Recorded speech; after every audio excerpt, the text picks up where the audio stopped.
Hello, everyone. So, someone has asked me to do this, to put up this presentation on speaking anxiety and how to combat or overcome it in the EFL classroom.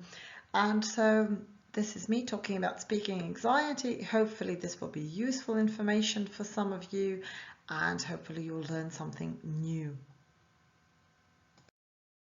So when I came to research and started researching this topic of anxiety, of speaking anxiety, of stage fright, I was actually quite shocked to say or to learn that so many people suffer from some form of anxiety. It's actually 1/3 of people who suffer from some kind of anxiety, and speaking anxiety is actually very, very common. So students also have a lot of problems with anxiety, with speaking anxiety, with stage fright, with performance anxiety. So it is upon us, the teachers, to do something about it or to help them in any way we can, right? So anxiety or stress manifests on four different levels. So it manifests on the physical level, of course. You can have increased heartbeat, dry mouth, sweaty palms, nausea, dizziness, etc. On the cognitive level, right, you have difficulties in concentrating.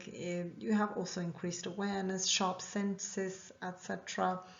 It also affects you on an emotional level, so you worry, you start to panic. You can start to panic if you are experiencing anxiety or you are afraid and things like that. And also on a behavioral level, so you start to make mistakes, you get irritated, nervous, so it starts to show, right? Anxiety starts to show. Performance anxiety, this was quite a shock to me. Performance anxiety or stage fright actually affects as many as 70% of all performers. So this is a very, very high number if you think about it. It affects the most musicians. 47% of musicians, so these are professional musicians, have experienced performance anxiety or stage fright. Singers, 38%, dancers, not so much, 35%, and actors, 33%. So the percentages are quite high, right? There is also a type of anxiety called foreign language anxiety. So there was one study, and Sisyphus showed that most students, so over 70% of students, will experience some level of foreign language anxiety.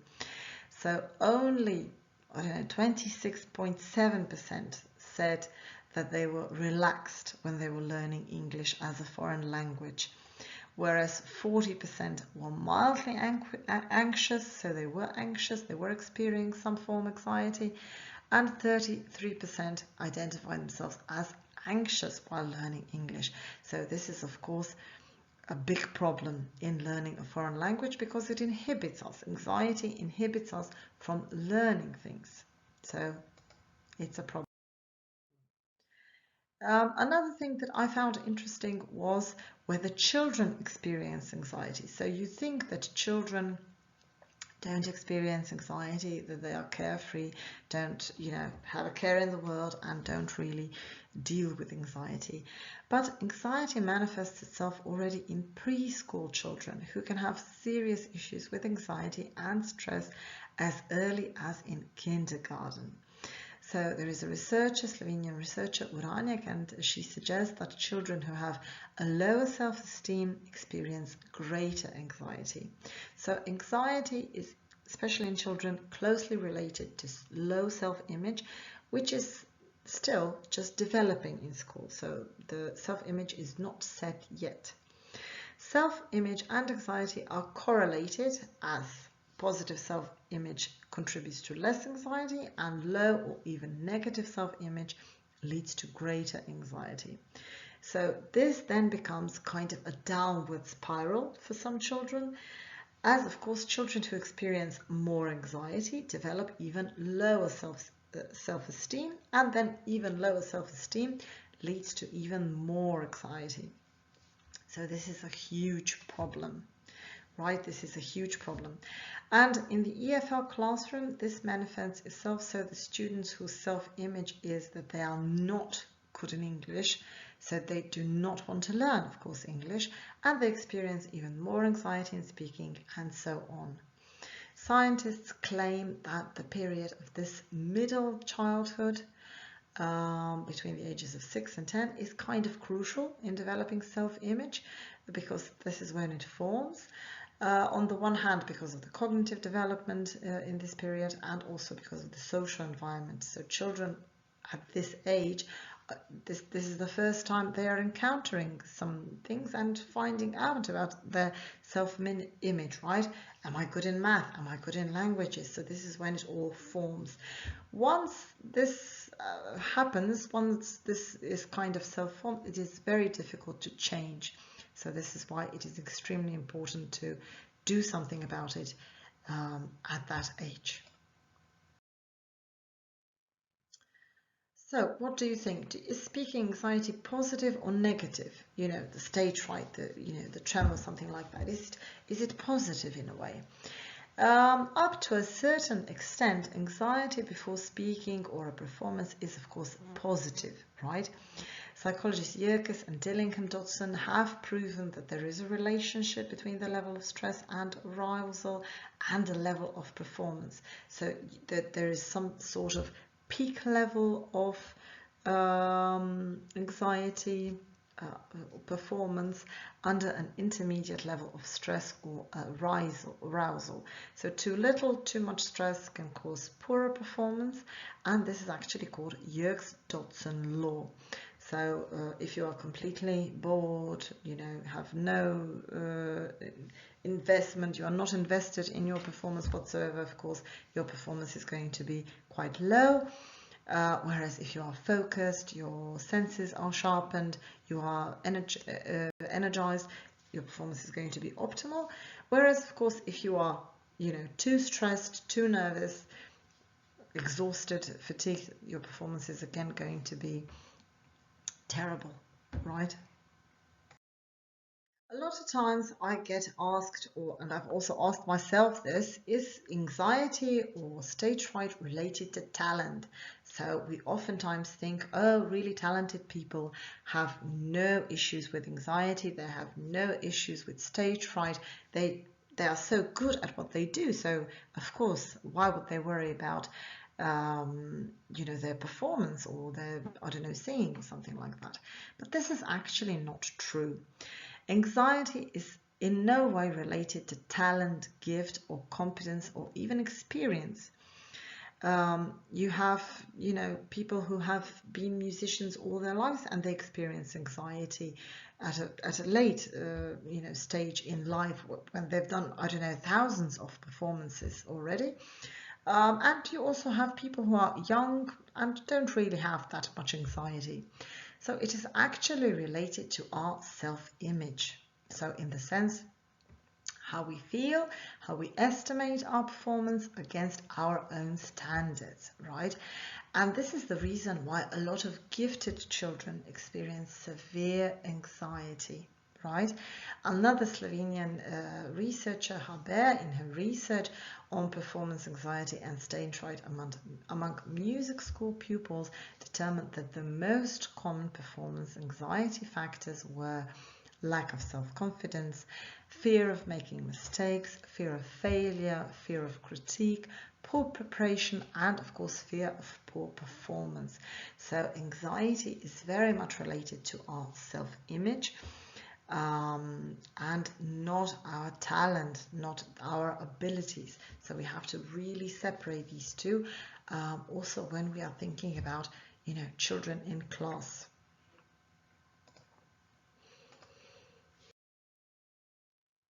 So how can we overcome speaking anxiety? How can we help our students? If we are students, how can we help ourselves? So similarly as with stress management, which is something that we all deal with, it is important to face our feelings, our emotions, and to develop and learn, of course, and as well for the teachers, if we are teachers, we have to teach strategies for anxiety management before it occurs. So we need to be aware that, our, fear, our anxiety can reach a level where we simply cannot do anything about it. So if we are experiencing a panic attack, there's a point of no return. You can't do anything about it anymore. So it is very important to address and manage anxiety as soon as the first physical signs appear. So as soon as you start sweating, or your heartbeat goes up, or other things, this is when you have to deal with it, not later, not wait for it to happen and then what to do now. So here are some techniques on how to deal with anxiety, speaking anxiety, and also with stress. So you've got breathing techniques, the right focus, visualization and preparation, and grounding. And last but not least, I'm going to talk about the teacher's role. So how can we help students facing anxiety, which is, a great deal of students. So it's not just one or two in your class. It's, a third, a rough third, maybe even a half of class is dealing with anxiety issues. So it is quite important. So the first one are breathing techniques. So we can perform simple breathing exercises on our own. And if you are teachers, you can also incorporate breathing techniques in class as part of your daily routine, or before tests, or before examinations, etc. So the key here is, if we control our breathing, we control our heartbeat, we control, our anxiety levels, that is, because the breathing subconsciously tells our body how we are doing. So we have to try and really relax our breathing. You really mustn't, they usually say, oh, take deep breaths before you go on stage. Don't do deep breaths because you will hyperventilate. Just try and focus on a calm breathing. Try to breathe in slowly and breathe out slowly, and just try to do, 10 of these breaths, 15, 20, just to calm yourself, right? Don't, take deep breaths and deep breaths out, because of course you will get even more, you will make yourself even worse, right? So the next one is focus. So there are three things on which we can focus before a performance, or before a test, or a speaking engagement, or presentation, or whatever. There are three things we can focus on. So we can focus on ourselves, how we look, how we speak, how we sound. We can focus on the audience or the listeners. We can, think about, oh, do they like it? Are they interested? Are they bored? Or we can focus on the task or performance at hand, or presentation. So what do we need to present? What do we need to communicate? So out of the three, of course, the most important thing is that we focus on the task at hand. So do not think about how you look like, how you sound. Don't, do a sweep of the audience.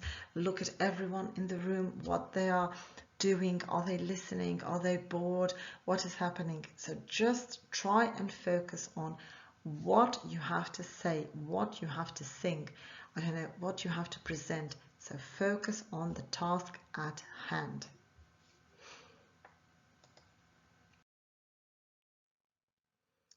It is also very important to prepare, to visualize, and to prepare for a performance. Any kind of speaking engagement, grading, assessment.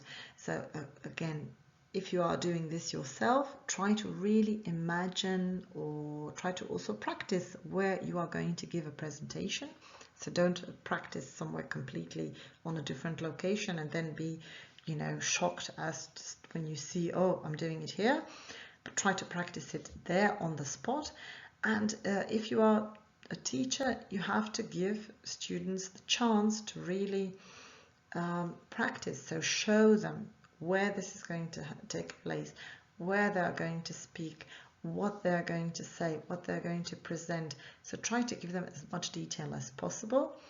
If for some reason you don't know where you are going to present, where you are going to perform, I don't know, you can also visualize it. You can also go through it in your head like athletes do, right? How this is going to take place. So I'm going to go up on stage, I'm going to say this, and then I'm going to say this, and then I'm going to do that, and so on and so on. So really try and visualize and prepare for what you are going to do.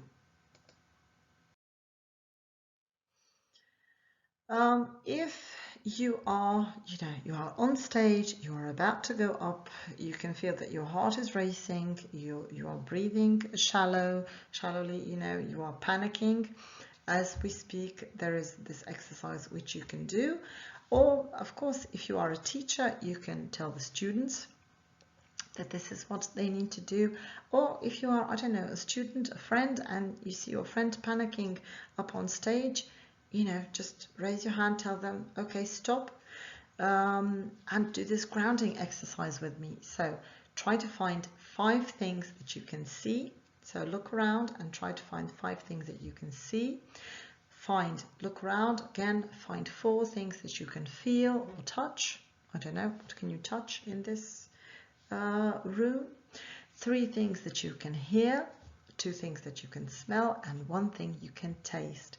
So this is like a kind of grounding exercise which you should do to kind of ground yourself and to bring yourself back in the moment, in the room, so you can carry on with your presentation. So try to do that. Or if you're a teacher, you can teach this to your kids so that they can do this themselves. So, like I've already mentioned before, but of course, in a classroom, the teacher has the #1 role in reducing speaking anxiety, because actually it's the teacher who's the main cause of speaking anxiety, right?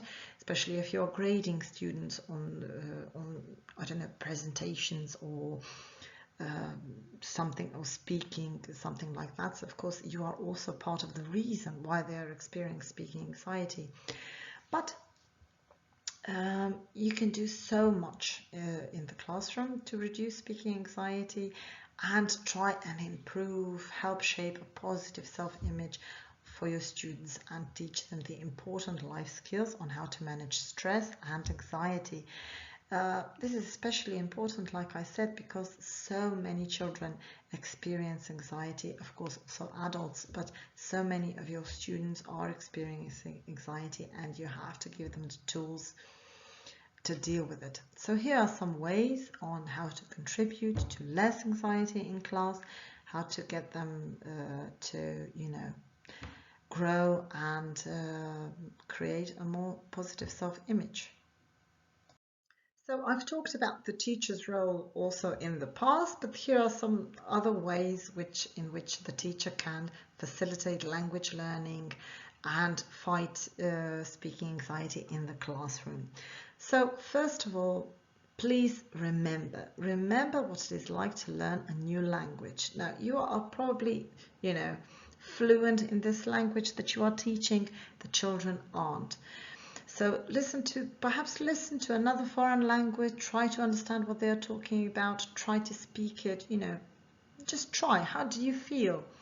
And how would you feel speaking in this, completely foreign language in front of a group of people? So put yourself in their shoes, right?